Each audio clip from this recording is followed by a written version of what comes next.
Hello students, how are you? I hope all are good.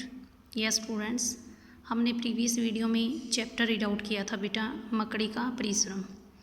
इसमें देखो यहाँ पे जाला लगा हुआ है मकड़ी का और ये है विराट और ये है विराट के फादर। विराट के फादर कहाँ गए होते हैं? मुंबई गए होते हैं बेटा। और वो पीछे से बोर होता है तो दादी के कमरे में चला जाता है और वहाँ पे क्या देखता है? दीवार के ऊपर मकड़ी का जाला देखता है और उसे खेल सूझ जाता है और वो इसको तोड़ने की कोशिश करता है, लेकिन मकड़ी फिर से इस जाले को बना लेती है। इस प्रकार से उसको तोड़ने में मज़ा आता है। इतने में वहाँ पर उसके पापा मुंबई से उसी समय आ जाते हैं और विराट पापा को देख के खुश होता है तो उसने पापा से कहता है कि मैंने जो मकड़ी जाला बना रही है ना उसको तोड़ रहा हूँ और ऐसा करने में मुझे बड़ा मज़ा आ रहा है। लेकिन विराट के पापा विराट को समझाते हैं कि बेटा मकड़ी जो है वो बहुत मेहनत से अपना जाला बनाती है और उसकी मेहनत पे हमें पानी नहीं फेरना चाहिए, मतलब कि उसकी की हुई मेहनत को हमने तोड़ के बेकार नहीं करनी चाहिए। ओके, इस तरह से हमारा ये चैप्टर हमने रीड आउट किया था। तो हमारा चैप्टर यहाँ तक डन हो गया था बेटा। आज हम नेक्स्ट टॉपिक रीड आउट कर रहे हैं इसी चैप्टर का। विराट हंसते हुए बोला, पापा क्या मकड़ी खाना भी खाती है?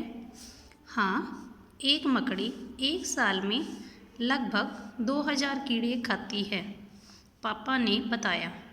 विराट ने क्या पूछा कि मकड़ी क्या खाती है, तो पापा ने क्या बताया था? कीड़े खाती है। कितने कीड़े खाती है? 2000 के लगभग खा जाती है। और किस टाइम में? एक साल में। गिर गिर कर चढ़ना, असफलता से निराश न होना, मकड़ी से ही सीखना चाहिए।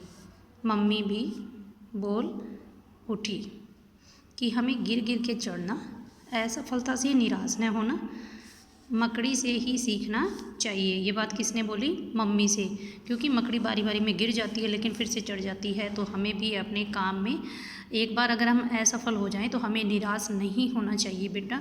हमें जो है वो उस काम को पूरी लगन और मेहनत से करते रहना चाहिए। ओके, नेक्स्ट है नेहा मम्मी के गले में बाहें डालकर बोली, पर मम्मी ये मकड़ियाँ अपना खाना कैसे ढूंढती हैं? बेटा, मकड़ियों के पैरों पर छोटे छोटे बाल होते हैं। इनकी मदद से ये खुशबू महसूस कर पाती है और ये बाल उन्हें दीवार पर चढ़ते समय पकड़ बनाने में भी मदद करते हैं, मम्मी ने समझाया। कहती है मम्मी ये मकड़ी जो अपना खाना कैसे ढूंढती है? तो कहती है कि बेटा इसके पैरों पे ये मम्मा है और यहाँ पे ये नेहा है बैठी हुई, तो इसको मम्मा जो है वो समझा रही हैं कि बेटा इस मकड़ी के पैर पे क्या होते हैं? छोटे छोटे बाल होते हैं। उसकी मदद से खुशबू महसूस कर पाती है खाने की और फिर ये दीवार पे चढ़ने में, उसकी पकड़ बनाने में भी, मजबूती के अंदर भी इसकी हेल्प करते हैं। मम्मी ने नेहा को समझाया। ओके, मम्मी मनुष्य में तो कितनी सारी शक्तियाँ होती है, फिर हम में तो इनसे ज़्यादा लगन और मेहनत होनी चाहिए, विराट बोला। विराट कहता है मम्मा से कि मम्मा आदमी के अंदर तो बहुत सारी शक्तियाँ होती है, तो फिर हमें तो इससे ज़्यादा लगन और मेहनत करनी चाहिए। अच्छा, कौन सी शक्तियों की बात कर रहे हो तुम? जरा मैं भी तो सुनो, नेहा पूछने लगी। नेहा ने कहा विराट से, कौन सी शक्तियों की बात कर रहे हो? जरा मैं भी तो सुनूं। नेहा, मैं तो देखने, सुनने, सूंघने, छूने और चखने की शक्तियों की बात कर रहा हूँ, विराट ने उत्तर दिया। विराट ने कहा नेहा मैं तो अपनी बातें कर रहा हूँ कि हमें मनुष्य जाति को देखने, सुनने, सूंघने, छूने और चखने की शक्तियाँ जो है मिली हुई है। तभी मम्मी पापा ने बच्चों को समझाया, बच्चों तुम्हें भी अपने जीवन में मकड़ियों से कुछ सीखना चाहिए।